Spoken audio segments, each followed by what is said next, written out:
Buat teman-temanku yang baru gabung, bisa cek di playlist untuk urutan videonya, dan bisa juga cek di playlist untuk judul barunya. Bab 631, Anak Kecil yang Tragis. Feng Chen juga mengerti dan langsung tertawa. Dia sangat bersemangat. Meski dia tidak bisa menggerakkan tubuhnya, dia masih punya mulut.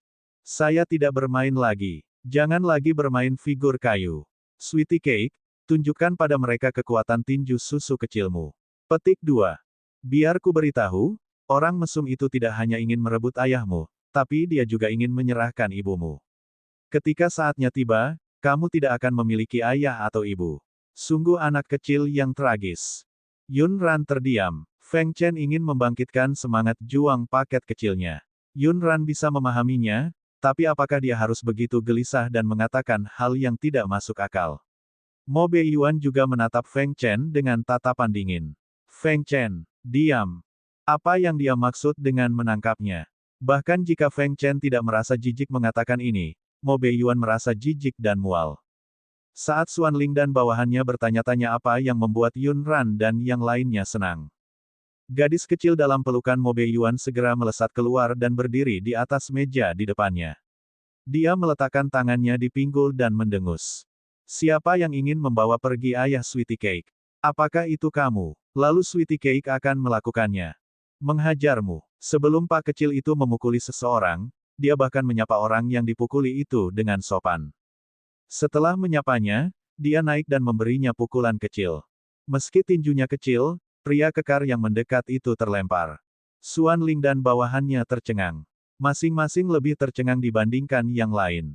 Apa yang sedang terjadi? Bahkan budidaya ki spiritual Mo Beiyuan tidak dapat menahan kekuatan racun aneh ini. Kenapa bayi kecil ini masih baik-baik saja? Dia tidak hanya bisa berjalan dan melompat, tapi dia juga bisa meninju orang. Setelah Pak kecil itu mengirim satu terbang, ia menoleh ke Feng Chen dan bertanya, Paman Feng Chen, yang mana yang mesum? Feng Chen juga lupa bahwa dia baru saja dipelototi oleh Mo Beiyuan.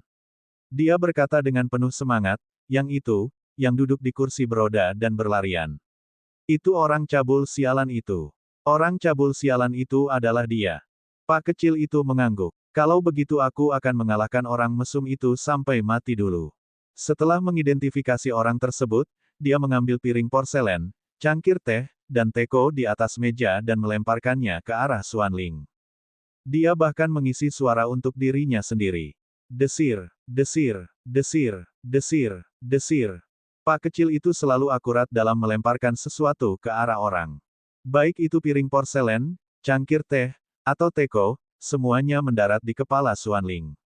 Xuan Ling awalnya kesulitan bergerak, jadi dia hanya bisa menggerakkan kursi rodanya. Namun, dia telah meremehkan kemampuan Pak kecil itu. Harus diketahui bahwa bahkan para pembunuh dengan kaki sempurna dan keterampilan ringan, serta hantu yang muncul dan menghilang secara tak terduga, tidak dapat menghindari hal-hal yang dilemparkan oleh Pak kecil itu kepada mereka. Dia hanya berguling-guling di aula utama dengan kursi rodanya. Bagaimana mungkin dia bisa lolos dari serangan tepat si Pak kecil itu? Kemanapun dia mendorong kursi rodanya, kepalanya dipukul oleh Pak kecil itu. Pada akhirnya, dia hanya bisa mengangkat lengannya untuk menutupi kepalanya. Pak kecil itu terkikik saat dia melempar. Kamu benar-benar jahat, apakah kamu masih ingin merebut ayah dan ibu Sweetie Cake? Feng Chen berdiri di samping dan memuji Pak kecil itu. Sayang sungguh luar biasa. Dia melemparkannya dengan sangat akurat. Hebat, hebat, hebat.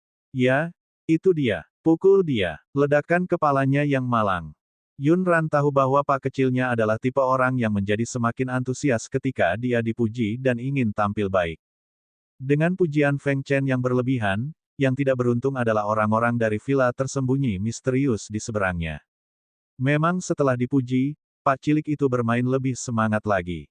Dia tidak lagi membuang piring dan teko. Sebaliknya, dia mengambil meja itu dan melemparkannya. Dia bahkan tidak setinggi meja, tapi dia memiliki kekuatan yang luar biasa. Sambil mendengus, dia membalikkan beberapa orang dengan meja. Para penjaga villa tersembunyi misterius tidaklah lemah. Tetapi jika menyangkut metode dan teknik budidaya mereka, mereka tidak cukup melawan Pak kecil itu. Bab 632, Harta Karun apa yang tak ada tandingannya. Yunran telah melihat kekuatan penghancur paket kecilnya. Saat itu, pak kecilnya telah menghancurkan pilar batu tebal di Istana Kekaisaran Wuan dengan satu pukulan. Suara itu membuat para penjaga di istana mengira langit telah runtuh. Aula utama villa tersembunyi misterius cukup kokoh, tapi Sweetie Cake telah membuat beberapa lubang di atap dengan meja dan kursi. Saat Xuanling juga jatuh ke tanah dengan kursi rodanya, tubuhnya menempel pada ubin yang jatuh dari atap. Wajahnya dipenuhi ketakutan dan ketidakpercayaan. Dia telah mempersiapkan acara hari ini sejak beberapa bulan lalu. Itu merupakan peristiwa besar yang cukup mengguncang kelima negara tersebut. Tak disangka, semua rencananya dihancurkan oleh seorang anak kecil. Melihat pak kecil itu telah berurusan dengan semua orang di villa tersembunyi misterius, Yunran dengan cepat memanggil kembali Ner. Sayang, kemarilah. Datanglah padaku. Pak kecil itu dengan patuh berlari kembali ke sisinya. Melihat semua orang masih dalam posisi yang sama seperti sebelumnya, dia memiringkan kepalanya dan berpikir sejenak sebelum berbaring lagi di pelukan ayahnya. Dia masih mempertahankan postur sebelumnya dan tidak bergerak. Yunran terdiam. Begitu pula Mo Beiyuan dan Feng Chen. Sayang, apa yang kamu lakukan? Sayang sedang memainkan figur kayu. Anda tidak melihatnya sekarang. Kue manis tidak bergerak. Mereka jatuh dengan sendirinya. Pak kecil itu berbaring di pelukan ayahnya dan menjawab dengan suara kekanak-kanakan tanpa mengangkat kepalanya. Yunran terdiam. Jadi, Pak kecil ini mengira mereka sedang bermain-main dengannya. Untungnya, tindakan Pak kecil yang hampir merobohkan atap telah memanggil penjaga rahasia yang berjaga di luar aula. Bawahan Mo Beiyuan tidak bodoh. Karena ada keributan besar di aula, mereka tentu saja harus datang dan melihatnya. Tanpa diduga, setelah menerobos pertahanan misterius Hidden Manor dan membuka pintu aula, ternyata berantakan. Semua orang pingsan, dan tidak ada satupun yang berdiri. Apa yang sedang terjadi? Tuan, Nona Yunran, kamu baik-baik saja. Beberapa penjaga rahasia bergegas menemui Yunran dan yang lainnya untuk menanyakan situasinya. Berdasarkan penjelasan Yunran, mereka memahami situasi saat ini di aula. Atas isyarat Yunran, mereka segera menutup mulut dan hidung mereka dan mendekati kuali obat.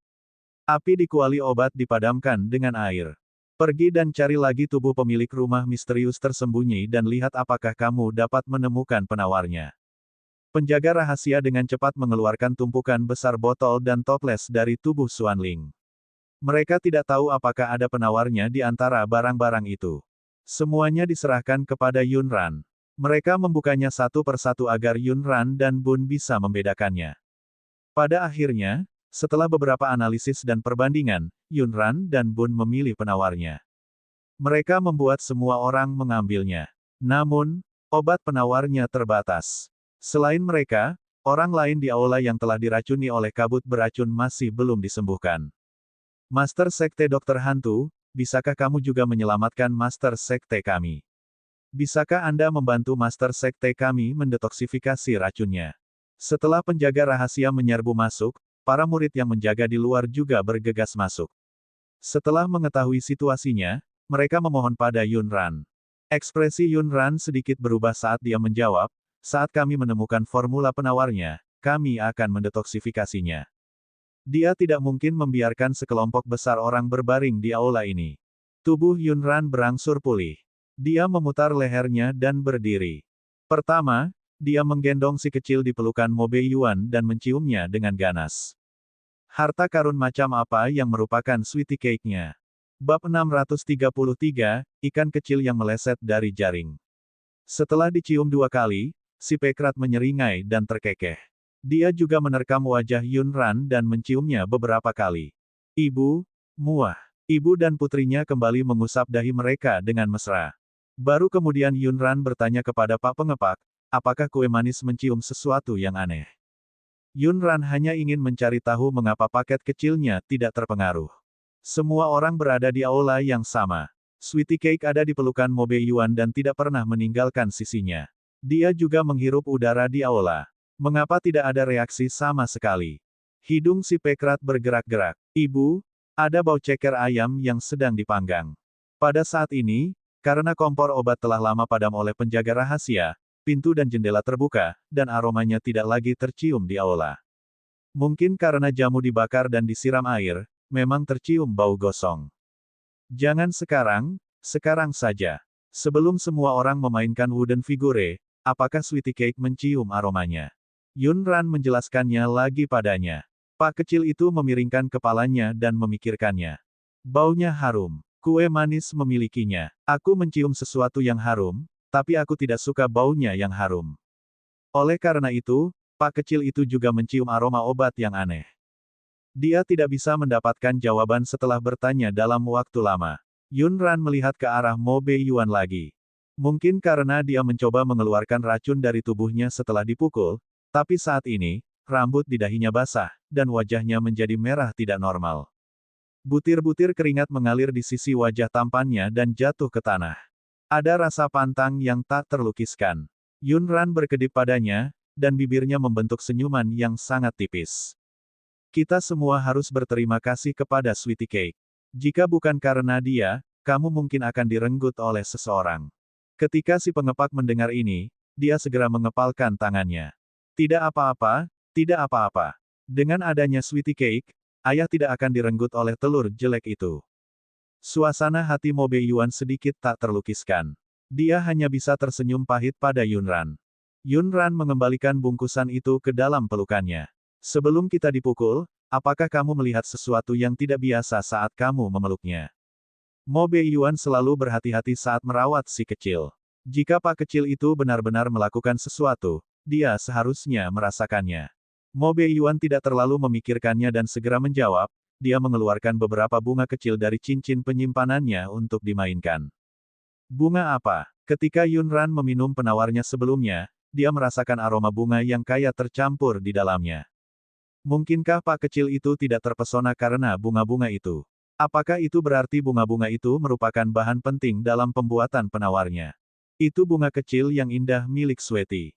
Pak kecil itu mengedipkan mata hitam besarnya dan mengeluarkan sekitar 4 hingga 5 bunga kuning kecil dari cincin interspatialnya. Mereka melihat detail bunga kuning dengan jelas, Yunran dan Bun berkata pada saat yang sama, apakah itu bunga penstabil jiwa bintang 7? Bunga penstabil jiwa bintang 7. Mendengar ini, Feng Chen dan Huo Chanyi juga datang. Maka kabut beracun yang dikeluarkan oleh kuali obat ini adalah racun pemakan jiwa yang tercatat dalam buku-buku kuno. Itu adalah batu pemakan jiwa racun yin yang lahir dari tempat yang sangat gelap di bawah tanah. Setelah terbakar akan mengeluarkan kabut beracun yang menyebabkan tubuh menjadi kaku seperti batu. Itu juga bisa membuat seseorang menjadi gila. Buku-buku kuno juga mencatat bahwa bunga penstabil jiwa bintang 7 ini dapat menyembuhkan racun batu pemakan jiwa. Tidak perlu bersusah payah untuk membuat penawarnya. Asalkan diletakkan di bawah hidung, keharuman bunganya mampu mendetoksifikasinya. Tak seorang pun menyangka bahwa bunga di tangan Pak kecil itu ternyata adalah penawar kabut beracun. Sekarang semuanya sudah jelas. Alasan mengapa Sweetie Cake tidak menyukainya adalah karena dia tidak menyukai wewangian obat, jadi dia mengeluarkan bunga yang telah dipetik oleh monyet surgawi spiritual untuk dia mainkan. Dengan kombinasi faktor yang aneh, dia menjadi ikan kecil yang lolos dari jaring. Bab 634, Bos tak berotak itu. Setelah memikirkan semuanya, Yunran meminta monyet surgawi spiritual untuk memimpin penjaga rahasia ke belakang gunung untuk memetik bunga penstabil jiwa bintang 7. Dia ingin mendetoksifikasi orang lain di aula. Adapun dia secara alami harus menyelesaikan masalah dengan tuan muda berbaju hitam. Di depan kedua anaknya, Yunran tidak bisa bergerak. Oleh karena itu, seperti biasa, Feng Chen dan yang lainnya membawa kedua paket kecil itu untuk bermain di luar aula sebentar. Setelah dua orang paket kecil itu meninggalkan aula, Yunran berjalan menuju tuan muda berbaju hitam. Wajah aslinya yang tampan kini bengkak seperti kepala babi setelah dihantam oleh Sweetie Cake. Dia berbaring di tanah sambil terengah-engah dalam keadaan yang menyedihkan. Mata Xuanling membelalak saat dia melihat wanita yang berjalan mendekat dengan tatapan gelap. Matanya menunjukkan emosi yang tidak diinginkan. Dia sangat dekat. Dia hampir berhasil. Tapi bayi terkutuk itu telah merusak rencananya. Untungnya, dia punya persiapan lain. Selama wanita itu mendekatinya, dia bisa mengaktifkan artefak susunan yang diberikan orang tersebut dan membawa wanita itu menemui orang itu. Jika dia bisa memenangkan hati orang itu, dia bisa mencari kelahiran kembali. Namun, Yunran berhenti beberapa langkah darinya. Mata berairnya menatapnya beberapa saat. Dia sedikit mengernyit dan berpikir keras. Sekarang dia memikirkan apa yang baru saja dikatakan Tuan Muda Xuan Ling. Beberapa ide baru muncul di benak Yunran. Kamu baru saja mengatakan bahwa seseorang menginginkanku. Apakah Anda menangkap saya untuk menawarkan saya kepadanya? Apakah orang yang kamu bicarakan adalah bos gila dari 8 iblis surgawi? Tidak banyak orang di 5 negara yang ingin menyentuhnya. Ini karena kebanyakan orang takut dengan keberadaan Mo Beiyuan. Mereka sama sekali tidak berani memprovokasi Mo Beiyuan. Namun, ada tipe orang di 5 negara yang tidak begitu takut dengan Mo Beiyuan. Itu adalah kelompok penggarap iblis dari 8 iblis surgawi. Di mata para penggarap iblis, mereka adalah eksistensi paling kuat di 5 negara. Hanya para penggarap setan yang tidak menghargai nyawa manusia. Untuk mencapai tujuan mereka, mereka bisa melakukan apa saja. Yunran hanya menebak-nebak, tetapi reaksi kaget Xuan Ling membenarkan pemikirannya. Yunran mengelus dagunya. Jadi, yang mana dari 6 dari 8 iblis surgawi yang tersisa adalah kamu? Atau apakah sampah yang sakit-sakitan sepertimu tidak bisa masuk dalam peringkat 8 iblis surgawi sama sekali? Xuan Ling mencibir. Kau ingin membuatku mengatakan sesuatu. Apakah kamu tidak terlalu meremehkanku? Menuju. Yunran terhibur dengan kata-katanya. Apakah kamu tidak menganggap dirimu terlalu serius? Aku hanya bertanya dengan santai. Jangan bilang kamu benar-benar berpikir aku ingin tahu identitasmu. Kemudian, sudut mulutnya melengkung menjadi senyuman mengejek. Saya benar-benar tidak tertarik dengan identitas orang yang sekarat. Mo Beiyuan mengetahui identitas orang ini dan mengetahui bahwa orang ini ingin memberikan Yunran kepada bos 8 iblis surgawi. Alisnya berkerut erat, wajahnya dipenuhi permusuhan dan niat membunuh. Ran, jangan dekati dia. Serahkan dia padaku. Yunran menggelengkan kepalanya dan mengerucutkan bibir merah halusnya. Jangan, jika Anda dekat dengannya, itulah yang dia inginkan. Perasaannya padamu tidak sederhana. Siapapun yang memiliki niat buruk pasti ingin merebut suaminya. Melihat orang yang tergeletak di tanah benar-benar berani menatap Mo Beiyuan, amarah Yunran tersulut. Saya khawatir Anda tidak menginginkan mata ini lagi. Setelah mengatakan itu, dia mengangkat kakinya dan menendangnya. Xuan Ling telah menunggu saat ini sampai dia mendekatinya. Jari-jarinya yang tersembunyi di balik lengan bajunya bergerak saat dia mengaktifkan susunan teleportasi. Tangannya yang lain menerkam, ingin meraih Yunran. Formasi ini membutuhkan kontak fisik. Hanya dengan menangkap wanita itu dia bisa pergi bersamanya. Bab 635, Tuan Muda Gila Penggarap Setan. Yunran tiba-tiba merasakan aura iblis yang kuat di sekitar Tuan Muda berbaju hitam. Dia secara naluriah ingin menghindarinya. Sebelumnya, Sweetie Cake telah dibawa pergi oleh aura iblis hitam ini. Mo Beiyuan juga menyadari motif sebenarnya dari Tuan Muda berbaju hitam ini. Hal pertama yang dia lakukan adalah meraih pergelangan tangan Yunran dan menariknya ke dalam pelukannya. Ran, dia teringat adegan Sweetie Cake dibawa pergi. Dia tidak bisa membiarkan hal itu terjadi lagi. Dia tidak bisa melihat Yunran menghilang dari pandangannya. Saat ini, susunannya telah diaktifkan. Aura iblis yang kuat berkumpul dari segala arah, dan seluruh aula tampak menjadi gelap. Mo Beiyuan dan Yunran juga mengumpulkan ki spiritual pada saat yang sama dan menggunakan kultivasi mereka yang kuat untuk melawan ki iblis yang kuat dalam susunannya. Tabrakan kedua kekuatan tersebut menyebabkan seluruh tanah berguncang hebat. Orang-orang di dekatnya juga dikirim terbang. Pada saat ini, setengah dari tubuh Tuan Muda berjubah hitam telah memasuki barisan, tetapi separuh lainnya terpaksa tetap berada di luar barisan karena konfrontasi dengan ki spiritual Yunran dan Mo Beiyuan. Jeritan menyedihkan terdengar. Mata Yunran ditutupi oleh tangan besar Mo Beiyuan. Ran, jadilah baik. Jangan lihat. Pasalnya, pemandangan di depan mereka sungguh tidak sedap dipandang. Tubuh Tuan Muda berbaju hitam terbelah menjadi dua oleh kekuatan Arai. Kini, hanya separuh tubuhnya yang tersisa di aula. Separuh lainnya telah menghilang ke dalam formasi susunan. Ada perasaan aneh yang tak terlukiskan. Mo Beiyuan menutup mata Yunran dengan tangannya karena dia tidak ingin dia melihat adegan berdarah seperti itu. Yunran tidak terlalu penasaran. Dia membiarkannya menutup matanya saat dia membawanya keluar dari aula. Bahkan jika dia tidak melihatnya, Yunran bisa menebaknya secara kasar. Setelah tuan muda berjubah hitam itu berteriak, dia mungkin sudah mati.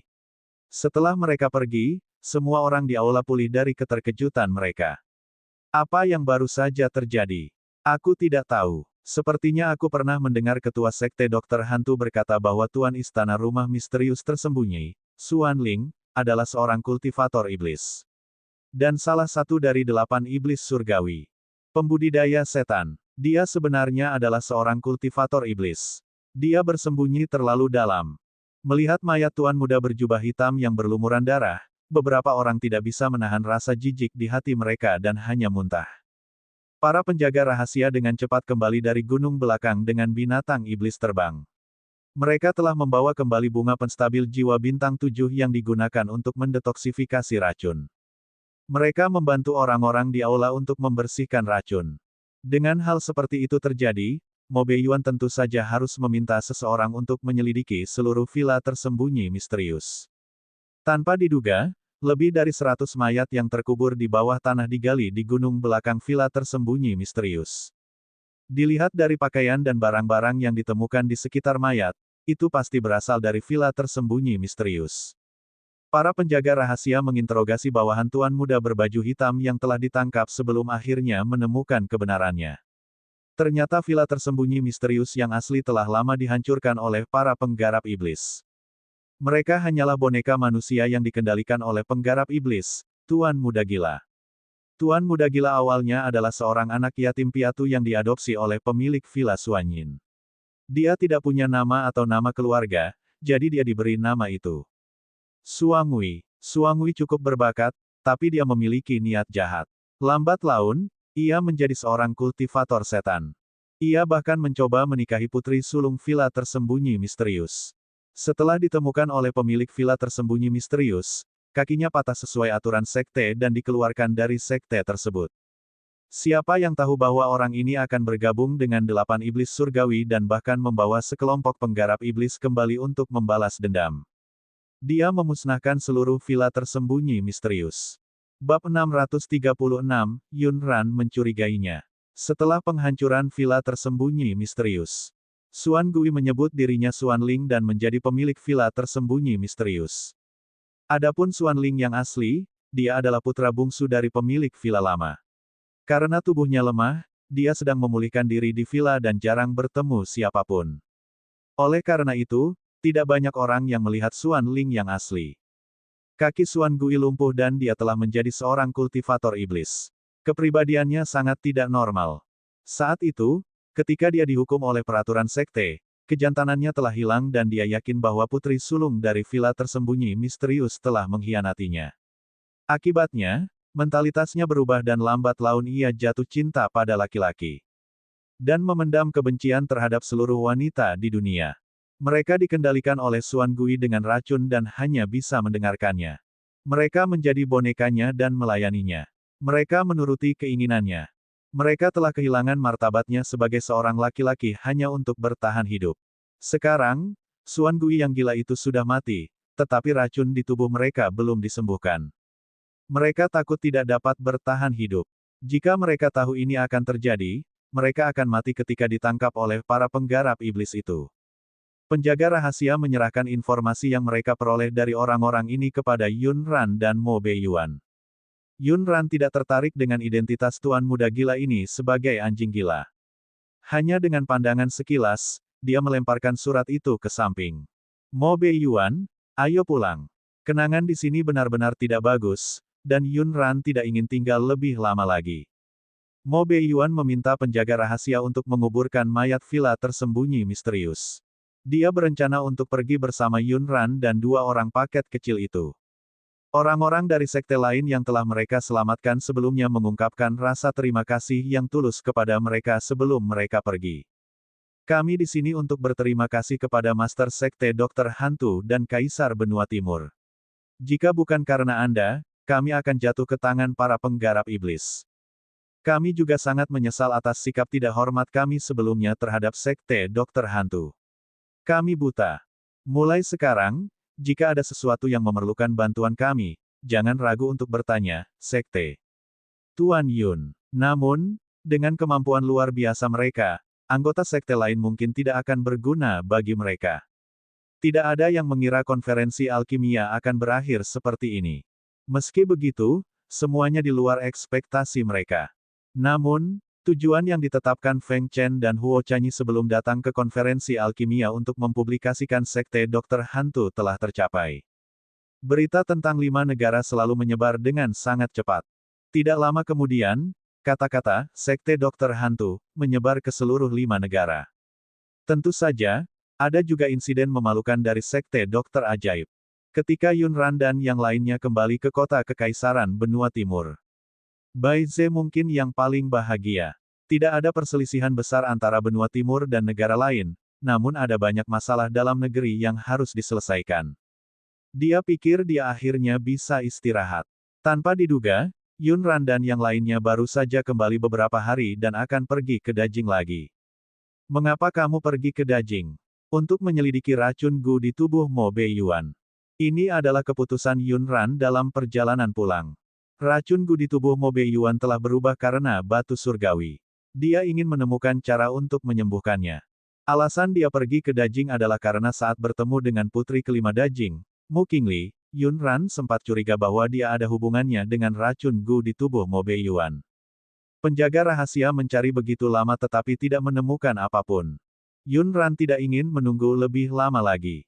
Dia ingin pergi ke Dajing secara pribadi dan menemukan putri kelima, Mu Qingli, untuk menyelidiki masalah ini. Bab 637, dia yang bersembunyi dapat menemukan. Yun Ran telah membaca banyak buku kuno tentang racun medis baru-baru ini dan mengetahui bahwa cacing Gu ini berbeda dari racun lainnya. Benda ini, dia yang bersembunyi dapat menemukannya. Dia ingin membatalkannya. Akan lebih baik jika dia bisa menemukan orang yang menanam Gu. Namun, nyonya hantu Gu dari Miao Jiang yang telah meracuni Mo Beiyuan telah lama menghilang secara misterius. Orang-orang dari 12 divisi telah mencari selama bertahun-tahun, tetapi tidak ada kabar sama sekali. Meskipun racun Gu ini tidak dapat mengancam nyawa Mo Beiyuan, mandi air dingin setiap kali dia mendekatinya bukanlah solusi. Gejala racun Gu ini sangat sulit untuk diungkapkan. Terlebih lagi, racun Gu ini melibatkan asal-usul kedua paket kecil itu. Oleh karena itu, Yun Ran terlalu malu untuk menyebutkan racun parasit di tubuh Mo Beiyuan kepada Bun. Lagi pula, setelah orang tuanya diracun, mereka berguling-guling di jerami sepanjang malam. Tidak ada seorang pun yang berani mengatakan apa yang terjadi pada mereka. Kali ini mereka berdua akan pergi ke Dajing. Yun Ran ragu-ragu apakah dia harus membawa kedua bungkusan kecil itu bersamanya. Jika dia membawanya, dengan otak cerdas Bunnya, dia akan mudah menebak banyak hal. Mo Beiyuan, ayo tinggalkan Bun dan Sweetie Cake di benua timur dan biarkan ibu dan yang lainnya membantu merawat mereka. Meski Sweetie Cake mungkin menangis saat mereka berpisah, Yun Ran sebenarnya tidak ingin kedua anaknya mengetahui tentang racun parasit tersebut. Dia ingin diam-diam mendetoksifikasi racun Gu dengan Mo Beiyuan. Mo Beiyuan selalu menjadi orang yang paling memahaminya. Dia hanya perlu melihat untuk memahami apa yang dipikirkannya. Ya, saya akan meminta seseorang menambahkan beberapa lapis penjaga di sekitar mereka untuk menjaga mereka tetap aman. Keduanya pergi. Yang paling mereka khawatirkan adalah keselamatan kedua paket kecil itu. Namun, Yun Ran merasa bahwa kuncinya bukanlah berapa banyak penjaga atau berapa level yang ada. Sebaliknya, apakah kedua bungkusan kecil itu? Pertahanan diri telah meningkat. Selama kedua pak kecil itu tidak mengikuti dengan patuh, orang biasa tidak akan bisa menangkap mereka. Masih sama, Yun Ran sangat yakin dengan kewaspadaan Bun. Dia terutama mengkhawatirkan Sweetie Cake. Pak kecil ini lucu dan nakal. Bahkan di bawah pengawasan penjaga rahasia, selama dia ingin menyelinap pergi, 100 penjaga rahasia tidak akan bisa menangkapnya. Yun Ran memanggil kedua pak kecil itu dan mulai mengajari mereka tentang keselamatan lagi. Sweetie Cake masih ingat apa yang ibu ajarkan padamu sebelumnya. Anda tidak dapat mengikuti orang yang tidak Anda kenal. Anda tidak dapat mengambil makanan dari orang yang tidak Anda kenal. Anda tidak bisa berlarian. Jika kamu ingin bermain, kamu harus memberitahu ibu dan ayah terlebih dahulu. Aku ingat. Sweetie Cake mengingatnya dengan patuh. Pak kecil itu menjilat manisan Houghton dan bersandar di kaki ayahnya. Ia mengangguk dengan santai, dan dua cubitan kecil di kepalanya bergoyang seiring dengan gerakannya yang seperti anak ayam. Lalu jika ibu dan ayah tidak berada di sisimu, apakah kamu akan sangat patuh? Kemana ayah dan ibu pergi? Kue manis akan patuh.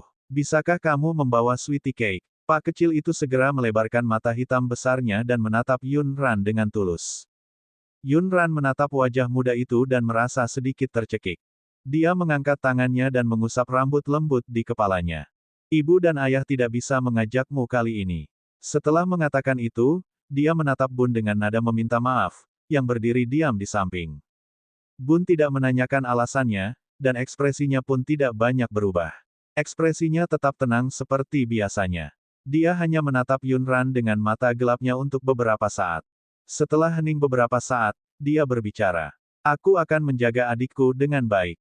Bab 638, dengan tinju, dia tidak takut pada siapapun. Yun Ran menghabiskan sisa waktunya membujuk sweetie cake untuk menerima ini. Tangisan Pak kecil itu sungguh memilukan. Air mata mengalir di matanya yang besar dan berair. Dia menangis dan bahkan memanggil ayah dan ibunya dengan suara kekanak-kanakan. Dia seperti anak kucing kecil yang ditinggalkan. Yun Ran berdiri sambil memeluknya dan menepuk punggungnya dengan lembut. Kue manis, jadilah baik. Jangan menangis. Jika kamu menangis lagi, kamu akan menjadi anak kucing kecil. Pekrat itu juga pintar. Dia tahu bahwa itu tidak akan berhasil di pihak Yun Ran, jadi dia melambaikan tangan kecilnya agar ayahnya menggendongnya, berencana untuk menerobos dari sisi Mo Beiyuan.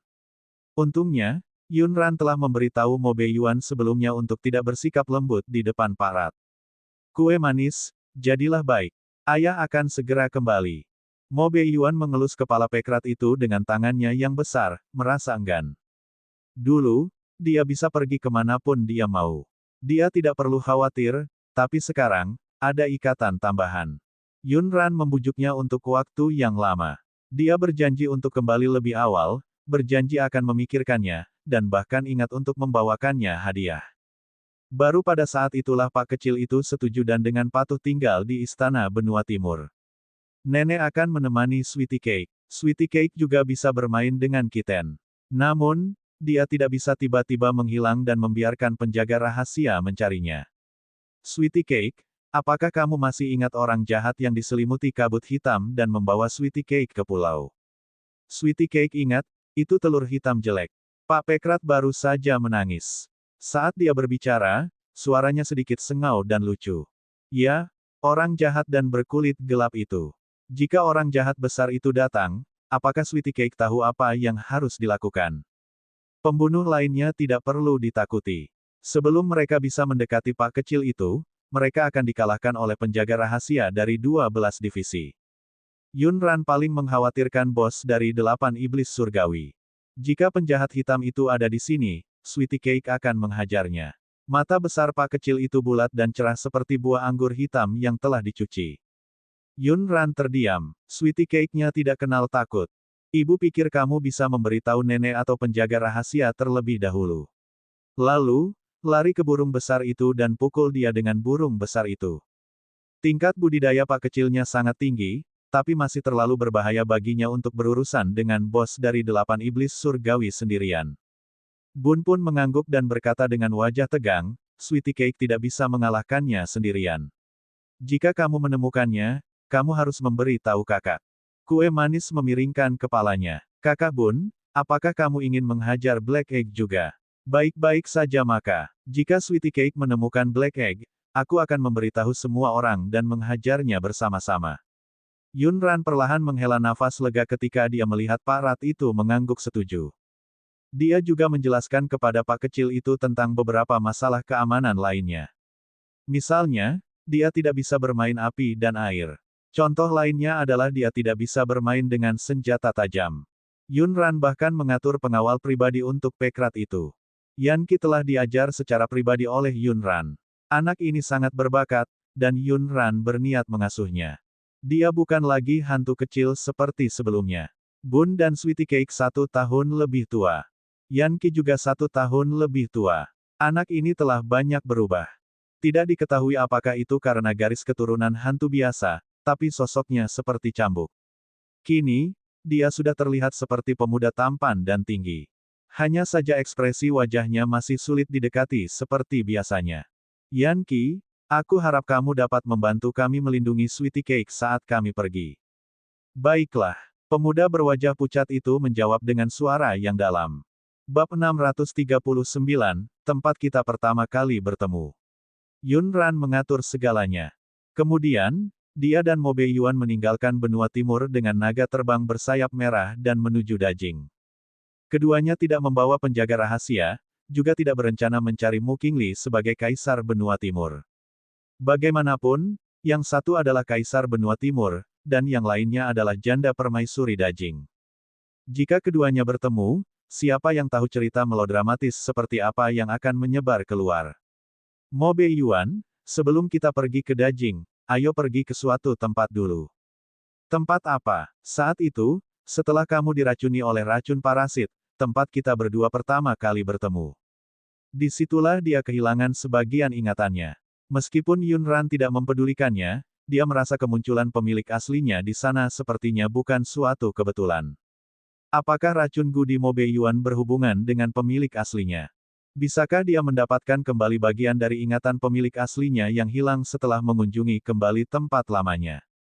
Selain itu, dia juga ingin mengetahui segala sesuatu tentang Mo Beiyuan yang diracuni. Misalnya, di mana dan dalam bentuk apa dia diracuni? Mengapa dia bertemu dengan pemilik asli tubuh tersebut? Bukan tidak masuk akal jika Mo Beiyuan mencurigainya pada awalnya. Yun Ran tidak dapat memahami bagaimana orang bodoh dan tidak lengkap secara mental seperti pemilik asli tubuh tersebut dapat pergi begitu jauh dari kota kekaisaran benua timur. Ran, apakah kamu berbicara tentang gunung setan gagak hitam? Yun Ran tidak mengingatnya sama sekali, jadi dia tentu saja tidak tahu nama gunung itu. Mo Beiyuan, saya tidak ingat. Saya tidak ingat apapun tentang masa lalu. Tidak masalah. Tidak masalah jika kamu tidak mengingatnya. Mo Beiyuan jarang menyebutkan apa yang terjadi saat itu karena dia tahu di dalam hatinya bahwa Yun Ran sedang mengigau dan dia juga dikendalikan oleh racun Gu. Malam itu di antara mereka berdua bukanlah kenangan yang indah. Tapi aku ingin mengingat kembali kenangan itu. Saya ingin mencari tahu mengapa saya kebetulan berada di sana saat itu dan apakah itu ada hubungannya dengan racun Gu di tubuh Anda. Dulu, Yun Ran tidak peduli karena dia tidak ada hubungannya dengan dia. Ingatan yang hilang itu bisa diabaikan olehnya. Kini setelah keduanya jatuh cinta dan racun parasit di tubuhnya terlibat, ingatan itu menjadi penting. Gunung Setan Gagak Hitam berada di dalam perbatasan kerajaan Dajing, tidak jauh dari kota kekaisaran Dajing. Dinamakan demikian karena terdapat kawanan burung gagak hitam di pegunungan. Saat itu, Mo Beiyuan pergi ke kota kekaisaran Dajing untuk beberapa urusan. Dia bertemu dengan Nyonya Hantu Gu dari Miaojiang. Nyonya Hantu Gu itu aneh. Pertama kali mereka bertemu, dia dengan berani dan belak-belakan ingin berkultivasi bersamanya. Mo Beiyuan mengira dia telah bertemu dengan orang gila dan meminta penjaga rahasia untuk mengusirnya. Tanpa diduga, wanita itu diam-diam mengikutinya dan bahkan meracuninya tanpa ada yang mengetahuinya. Jika itu racun biasa, Mo Beiyuan akan tetap waspada. Namun, metode yang digunakan wanita racun Gu itu sangat aneh. Dia tidak menyentuhnya sama sekali. Dia hanya mengambil pakaian, rambut, dan barang lainnya sebelum meracuninya dengan racun Gu. Pada awalnya, Mo Beiyuan mengira dia tidak sehat dan secara tidak sengaja jatuh cinta padanya. Namun, Nyonya Hantu Gu muncul lagi dan ingin mengabdikan dirinya untuk berkultivasi bersamanya. Saat itulah dia mengetahuinya dari Ghost Gu. Nona bahwa dia telah diracuni oleh racun parasit yang disebut Infatuation Gu. Untuk bisa berkultivasi bersamanya, dia memberitahunya bahwa racun parasit itu harus disembuhkan oleh seorang wanita dan dia harus masih perawan. Dalam 3 hari pertama keracunan, cacing Gu sangat aktif di dalam tubuh. Tidak ada yang bisa bertahan. Dia yakin jika Mo Beiyuan tidak dapat menemukan wanita lain untuk menyembuhkan racunnya, dia pasti akan mematuhinya dengan patuh. Bab 640, apakah aku satu-satunya pilihannya?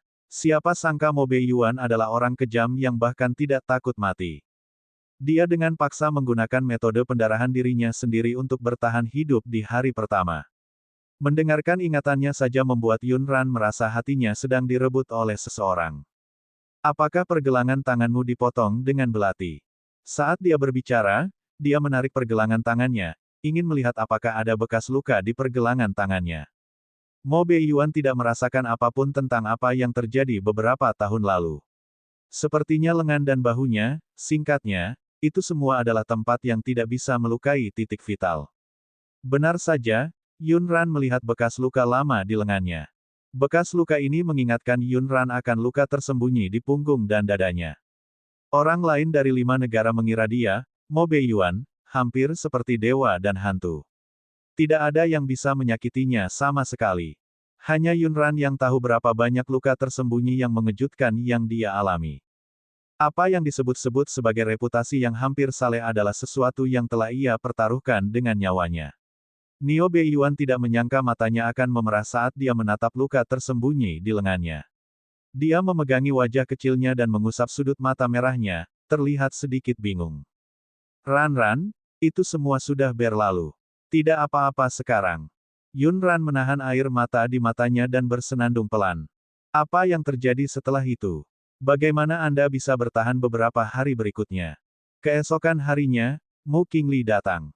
Aku tidak tahu bagaimana dia mengetahui bahwa aku diracun.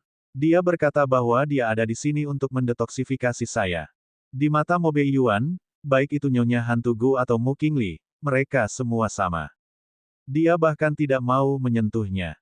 Dibandingkan disiksa oleh racun parasit, dia tidak terima menyentuh wanita-wanita itu. Meskipun Yunran tidak terlalu menyukai Mu Qingli, dia harus mengakui bahwa Mu Qingli bisa dianggap cantik. Adapun pemilik asli tubuhnya, penampilan sebelumnya telah hancur. Itu benar-benar berbeda dari kata, kecantikan. Mo Beiyuan memilih pemilik aslinya tetapi bukan Mu Qingli. Mu Qingli adalah putri kecil Dajing. Dia setara denganmu. Mengapa kamu menolaknya saat itu? Tidak, putra Mu Qingli sudah sangat tua. Dia pasti sudah lama menikah dengan seseorang. Dia sudah menikah, kenapa dia masih mendatangimu? Semakin Yunran memikirkannya, dia menjadi semakin marah. Mo Beiyuan, jika Mu Qingli belum menikah saat itu, apakah kamu akan menyentuhnya? Yunran tahu bahwa tidak ada gunanya dia menanyakan pertanyaan ini sekarang, tapi seperti banyak wanita muda lainnya, dia ingin tahu. Apakah dia satu-satunya pilihannya? Aku tidak akan melakukannya. Nio Beiyuan tidak banyak berpikir dan langsung menjawabnya. Saya tidak menyentuhnya karena saya tidak mau. Itu tidak ada hubungannya dengan siapa dia atau apakah dia masih perawan. Bagaimana dengan saya? Mengapa aku ada seperti itu? Atau lebih tepatnya, bagi Mo Beiyuan, tuan rumah adalah orang yang spesial saat itu, bukan dia. Yunran sekarang merasa dia sedang mencoba membelah rambut. Dia segera mengenyahkan pikirannya agar imajinasinya tidak menjadi liar di benaknya. Mo Beiyuan teringat saat mereka berdua bertemu. Itu adalah hari ketiga setelah dia diracun. Metode melukai diri sendiri dan mengeluarkan darah tidak bisa lagi mengendalikan racun Gu di tubuh saya. Kudengar ada kolam dingin berumur 1000 tahun di Gunung Iblis Gagak Hitam, jadi aku ingin mencoba dan melihat apakah air di kolam dingin itu bisa menekan racun Gu di tubuhku. Oleh karena itu, dia mengendarai naga terbang sayap merah sendirian menuju kolam dingin berusia ribuan tahun. Dia bertemu dengannya di tepi danau yang dingin.